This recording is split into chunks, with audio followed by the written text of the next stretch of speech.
Deixa eu me explicar para não ser mal interpretado. O chamado de Deus vem acima de qualquer coisa. Ponto. Porque Deus é maior. Segunda coisa que você tem que entender. Na vida, há situações que são prioritárias ao nosso senso comum. Por exemplo, eu amo a Laura e amo a minha filhinha Sara. Eu amo as duas. E numa situação de risco, eu prefiro me sacrificar para que elas vivam. Correto? Faz sentido? Beleza. Mas se eu estou no avião e o avião cai a pressurização dentro do avião, caiu a oxigenação dentro do avião, por qualquer razão. Você sabe o que acontece? As máscaras de oxigênio caem. E nessa situação, o que eu devo fazer? Colocar primeiro a máscara em mim. Pode ouvir, quem viaja de avião muito já ouviu falar isso. Em caso de despressurização, máscaras de oxigênio cairão automaticamente sobre você. Retire a máscara, coloque primeiro em você, depois auxilie quem está do lado.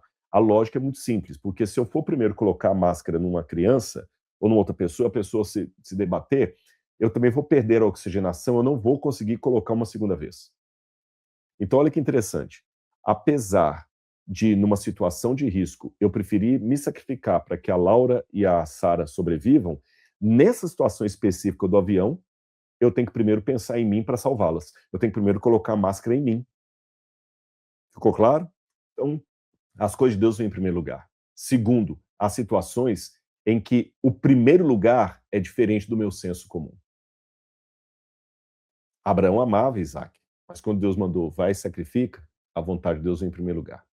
E terceiro, há pessoas que são chamadas a fazerem grandes sacrifícios, inclusive de família.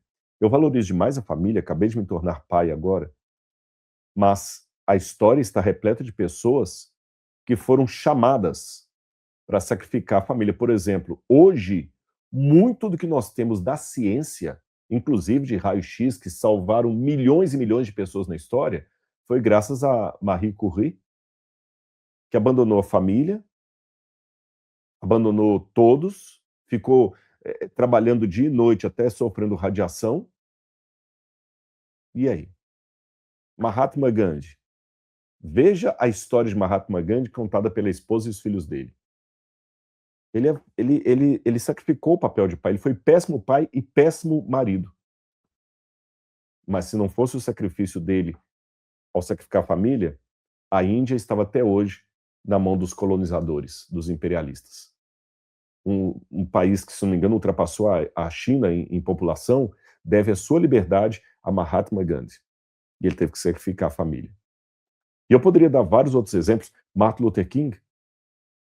Martin Luther King, para criar os direitos dos negros nos Estados Unidos, ele sabia que corria o risco de morrer. Tanto é que quando ele sai de casa 2 dias antes que ele foi morto, ele falou para a esposa dele, se alguma coisa me acontecer, pega a nossa filhinha, cuide, eu não quero que vocês passem um aperto, não sei o que e tudo mais.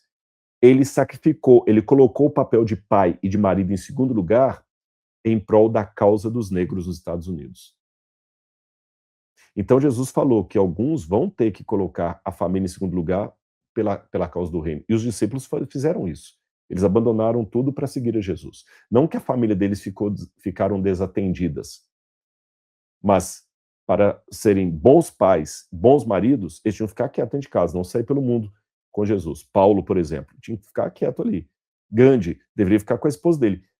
Se Gandhi fosse um excelente pai, um excelente marido, talvez a história da Índia seria outra. Tá certo? Se Martin Luther King também tivesse optado por ser um bom marido e um bom pai, ficar só ali cuidando da família dele, os negros nos Estados Unidos também teriam outra história. Então é isso que Jesus falou. Se o meu chamado for forte para você, coloque o meu chamado em primeiro lugar.